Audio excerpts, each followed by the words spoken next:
முன்னேற்ற கழகத்துக்காரன் ஓட்டுக்காக என்ன வேணாலும் கொடுப்பான். காசு கொடுப்பான், பணம் கொடுப்பான், புடவை கொடுப்பான், அதை கொடுப்பான், இதை கொடுப்பான், தேவைப்பட்டா தாம் பொண்டாட்டிய கூட கொடுப்பான். இது சத்தியமா நான் சொல்லலைங்க. பெரியார் தன்னோட மரண சாசனம் 21ஆம் பக்கத்துல சொல்லியிருக்காரு. நான் இப்படி தனிப்பட்ட விதத்துல எல்லாம் விமர்சிக்கக்கூடிய நபர் கிடையாது. அப்புறம் எதுக்குங்க இதை தூக்கிட்டு வரீங்க? ராமசாமி நாயகர் எந்த காலகட்டத்திலேயே சொன்னதை இப்ப எதுக்கு தூக்கிட்டு வரீங்க அப்படின்னு நீங்க கேட்கலாம். பட் காரணம் இருக்கு. அப்ப அதை நம்ம டீகோட் பண்ண வேண்டிய ஒரு தேவை அப்படிங்கிறதும் இருக்கு. என்னன்னா 2 நாளா திமுக ஐடி விங்ல கதறி துடிக்கிறானு, ஒப்பாரி வைக்கிறாங்க, வாயிலையும் வயிற்றுலையும் அடிச்சுக்கிறாங்க. என்னென்ன அவங்க பதிவெல்லாம் பாத்தீங்கன்னா, அஜித் ரசிகர்கள், ரஜினி ரசிகர்கள், கமல் ரசிகர்கள், சூர்யா ரசிகர்கள் எல்லோரும் சங்கிகளின் பி டீமான விஜயின் ஜனநாயகன் படத்தை புறக்கணிக்க வேண்டும். இதெல்லாம் பதிவு. சத்தியமா நான் பொய்யா சொல்லல, நாங்க ஆதாரம். அதுக்கு மேல அதிமுகவினர் தங்களை அளிக்கும் பிஜேபியின் பி டீமாக இருக்கும் விஜயின் ஜனநாயகனை புறக்கணிக்க வேண்டும்.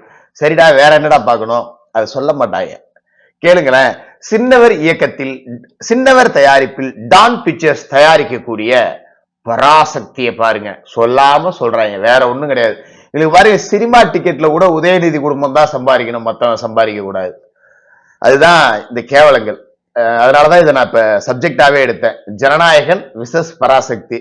உண்மையை சொல்ல போனா நான் சினிமா பாக்குற ஆளே கிடையாது, ரொம்ப ரேர் படம் பாக்குறது அப்படிங்கிறது. பட் இந்த படங்களை பத்தி நம்ம ஏன் பேசுறோம், விமர்சிக்கிறோம்னா இது ரெண்டுமே அரசியலுக்கான படங்கள். இது டிவிகே விசஸ் டிஎம்கே அப்படின்னு தான் எடுத்துக்கணும். இன்னும் சொல்ல போனா தீய சக்தி விசஸ் தூய சக்தி இப்படி கூட எடுத்துக்கலாம். இந்த ஜனநாயகனா பராசக்தியா அப்படிங்கிறது தான் பெரிய போட்டியா இருக்கு. இந்த ஜனநாயகனுக்கு டிக்கெட்டே, தியேட்டரே கொடுக்க மாட்டாங்க, ஏகப்பட்ட குடைச்சல் கொடுப்பாங்க. பராசக்திக்கு எல்லா விதமான சலுகைகளும் வழங்கப்படும். பட் இதால பாதிக்கப்படக்கூடிய நபர் யார்? ஜனநாயகன் வென்றால் உதயநிதிக்கு பாதிப்பா? பராசக்தி வென்றால் விஜய்க்கு பாதிப்பா? சத்தியமா இல்லை. அப்ப இதால யாருக்கு பாதிப்பு? வேற யாருக்கு? நம்ம சிவகார்த்திகேயனுக்கு தான். உண்மையிலேயே எனக்கு பாவமா இருக்கு. ஏன்னா இப்ப இந்த அரசியல் இல்லாம இந்த 2 படங்களும் வந்திருந்ததுன்னு வச்சுங்களேன், நான் பராசக்தியை போய் பார்த்திருப்பேன். எதுக்காக அப்படின்னா, இந்த மொழி போரை பத்தி அப்படி என்னதான் எடுத்து வச்சிருக்காங்க பாப்போம். 2வது எனக்கு சிவகார்த்திகேயன் மேல ஒரு வாஞ்சை அப்படிங்கிறது இருக்கு. ஏன்னா ஒரு எளிய பின்புலத்தில இருந்து போன ஒரு நபர். விஜய் அப்படிங்கிறவரு சினிமாவில தன்னோட உச்சத்தெல்லாம் பார்த்துட்டாரு. அதனால அதை கூட அப்புறம் பாத்துக்கலாம்டா, பாவம் சிவகார்த்திகேயன் பக்கத்து வீட்டு பையன் மாதிரியே இருப்பாப்புல பார்த்தா. என்னோடலாம் வயசு கம்மி தான். ஒரு சூப்பர் சிங்கர்ல இருந்து ஓரளவுக்கு பெரிய ஆளா இருக்காரு. சாதாரண ஒரு சிறைத்துறை அலுவலரோட பையன் இந்த அளவுக்கு வந்திருக்கான்.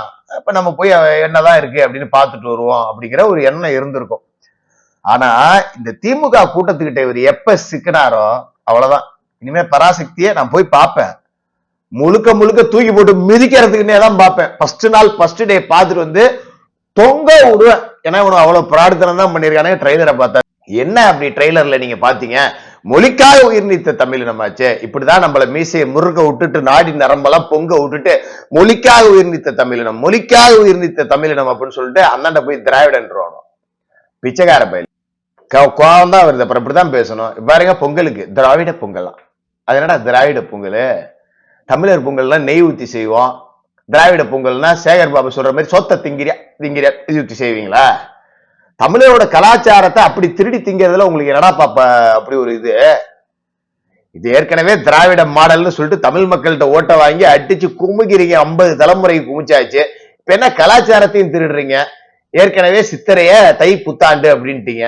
காலங்காலமா காலச்சக்கரத்தோட முதல் ராசியான மேச ராசியில் சூரியன் சஞ்சரிக்கும் காலத்தை தமிழ் புத்தாண்டு என அழைக்கிறோம் அப்படின்னு காலங்காலமா நாம கொண்டு வந்தோம். சித்திரை நல்லேறு பூட்டுவாங்க, இதான் சேர்ந்தோம். இப்ப தை நம்ம பொங்கல்னு கொண்டாடுறோம். இந்த தமிழருக்குன்னு ஒரே ஒரு பண்டிகை தானே இருக்கு, பொங்கல். அந்த பொங்கலுங்கிறத கட் பண்ணிட்டு தமிழர் புத்தாண்டா அதை மாத்தி பொங்கலை திராவிடர் பண்டிகையா மாத்திரணும். இதுதான் இதுக்கு பின்னாடி இருக்கக்கூடிய சூது. அதனாலதான் திராவிட பொங்கலாம். இத்தனை வருஷமா காசு கொடுக்கறதுக்கு வக்கு இல்ல. இப்ப 3000 ரூபாய் கொண்டாந்து கொடுத்துருக்கேன். எலெக்ஷன் வருது இல்ல, கிட்டத்தட்ட இது ஓட்டு கொடுக்குற காசு மாதிரிதான். எவன் அப்பா வீட்டு காசு கிடையாது, நீங்க வாங்கிக்கீங்க. நான்லாம் முதலா போய் நின்று வாங்குவேன். ஏன் ஸ்டாலின் போய் எங்கேயாவது ஏறு பூட்டி சம்பாரிச்சுட்டு வந்து கொடுக்குறாரா? நான் கட்டுற வரியே என்கிட்ட திருப்பி கொடுக்குறாங்க, நான் போய் வாங்குவேன். இவ்வளவு கிளிக்கிறல்ல போய் வாங்குவேன். ஏன்னா நான் கட்டுற பணம், அது என்னோட பணம், எனக்கே திருப்பி வருது. இத்தனை வருஷமா கொடுக்கலையே. போன வருஷம் தரேன் நீங்க மத்திய அரசு நிதி ஒதுக்கல. இப்ப மட்டும் மத்திய அரசு உங்களுக்கு மாமா மச்சான் ஆயிடுச்சா? மூட்டையா கொண்டாந்து கூட்டிட்டாங்களே, இப்ப மட்டும் நிதி ஒதுக்குறீங்க. சரி, சப்ஜெக்ட் வேற மாதிரி போயிடும். ஜனநாயகன் ட்ரைலர் பார்த்தோம். ஒரு கமர்ஷியல், விஜய்க்கே உண்டான ஒரு மாஸ். அது மட்டும் இல்லாம விஜய் அவர்கள் அரசியல் களத்துக்கு தீவிரமா வந்த பிறகு வரக்கூடிய முதல் படம், விஜய் அவர்களோட கடைசி படம். இப்படி பலத்த எதிர்பார்ப்புகள்.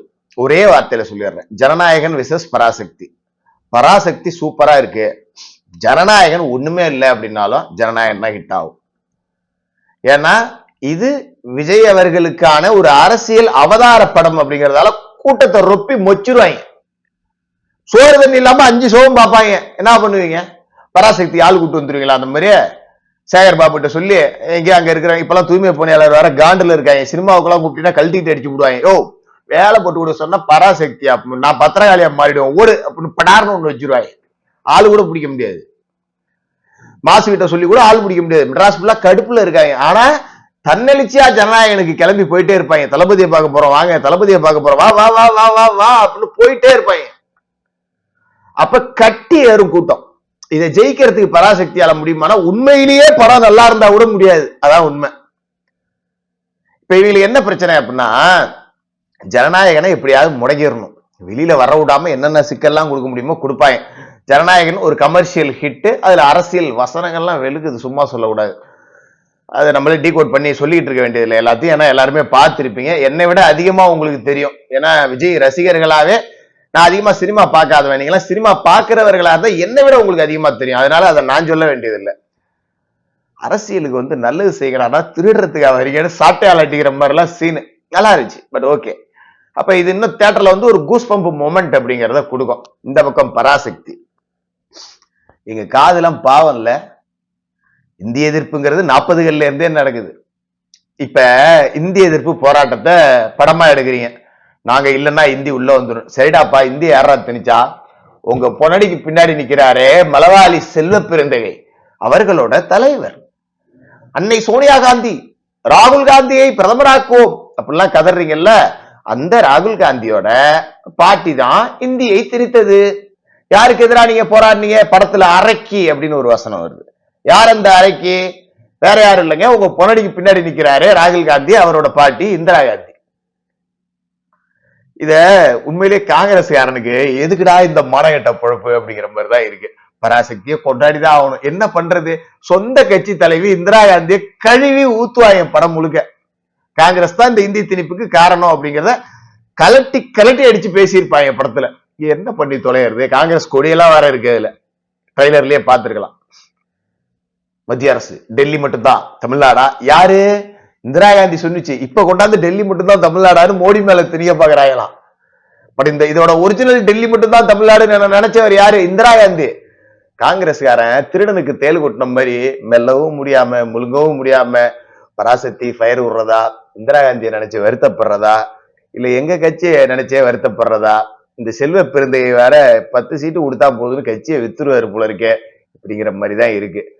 உண்மையிலேயே காங்கிரஸ் மாதிரி ஒரு மானங்கட்ட பொழப்பு உலகத்துல எந்த கட்சியுமே பொழைக்க கூடாது. தமிழ்நாடு காங்கிரஸ் இந்த திமுக ஆட்சிக்கு வந்த 4.5 ஆண்டுகள்ல மக்களுக்கு செய்த ஒரே ஒரு நன்மை யார் சொல்லுங்க? ஸ்டாலின் ஒரு திட்டம் அறிவிச்சா சூப்பர் அப்படிங்கணும். வேங்க வெயில்ல மலங்கலந்த தண்ணி பாயிண்ட் வரட்டும். என்னடா கஞ்சா கிடக்குறாங்க, பாயிண்ட் வரட்டும். என்னடா கூலிப்பட கொலை நடக்குது, பாயிண்ட் வரட்டும். டே, உங்க கட்சி மாவட்ட தலைவரையே கொண்டுட்டாயடா, பாயிண்ட் வரட்டும். என்னடா பண்றது? எதுக்குமே இந்த சப்ஜெக்ட் வாயை திறக்க மாட்டேங்குது. அப்புறம் எதுக்குடா திறக்கும் அப்படின்னா, பாசிச மோடியே அப்படின்னு மட்டும் வாயை திறப்பானுங்க. திமுக காரன் கலட்டிக்கிட்டு அடிச்சாலும் பாயிண்ட் வரட்டும் இப்படியேதான் உட்கார்ந்து இருப்பாங்க. இந்த ஒரு படத்துல சுந்தரபாண்டியன்னு நினைக்கிறேன், குத்துனது நண்பனா இருந்தா செத்தா கூட சொல்லக்கூடாது அப்படிங்கிற மாதிரி. இந்த காங்கிரஸோட நிலைமை எப்படி தெரியுமா இருக்கு? வாயில வச்சு திமுக காரனா இருந்தா வாந்தி வந்தாலும் சொல்லக்கூடாது. அதாவது வாழைப்பழத்தை நீங்க வேற எதுவும் தப்பாலாம் நினைச்சிக்க கூடாது. நான் வந்து கெட்டவாத்தெல்லாம் பேசுற ஆள் கிடையாது. வாழைப்பழத்தை வாயில வச்சு திமுக காரனா இருந்தா வாந்தியே வந்தாலும் எடுக்க கூடாது, முழுசா உள்ள வச்சிடணும் அப்படிங்கிற மாதிரிதான் காங்கிரஸோட பொழப்பு அப்படிங்கிறது இருக்கு. இப்ப இந்த பராசக்தியில காங்கிரஸை தான் கழுவி ஊத்த போறாங்க. பார்ப்போம் என்ன நடக்குதுன்னு. எது எப்படி இருந்தாலும் ஜனநாயகன் விசஸ் பராசக்தியில ஜனநாயகன் தான் வெற்றியாளர் அப்படிங்கிறது மக்களாகிய உங்களுக்கும் தெரியும். நானும் மனப்பூர்வமா அதை ஏத்துக்கிறேன். ரெண்டு படத்தையும் பார்த்துட்டு ரிவ்யூ கொடுத்துருவோம். இப்ப எதுக்காக ஜனநாயகனுக்கு நீங்க முன்னாடி விளம்பரம் கொடுத்துட்டு இருக்கீங்க அப்படின்னு நிறைய பேர் கேக்குறாங்க. ஏதோ எனக்கு மாசம் சில ஒரு 10 நாளைக்கு விளம்பரம் போட்டா ஒரு 1000-2000 கிடைக்கும். அது ஒரு பெய்டு ஆடு, அதுக்காக தான் போடுறேன். எனக்கு இதுல ஒன்றும் ஒளிவு மறைவெல்லாம் கிடையாது, அதுக்காக தான் போடுறேன். மற்றபடி ஒன்றும் இல்லை. மக்களே, ரெண்டு படத்தையும் பார்த்துட்டு நீங்களும் பல இடத்துல கருத்து சொல்லுவீங்க, நானும் என்னோட கருத்தை சொல்றேன். கண்டிப்பா ரெண்டு படத்துக்காகவும் நாம சினிமாவுக்கு போறோம், பேசுவோம், கிழிப்போம், தொடர்ந்து பேசுவோம்.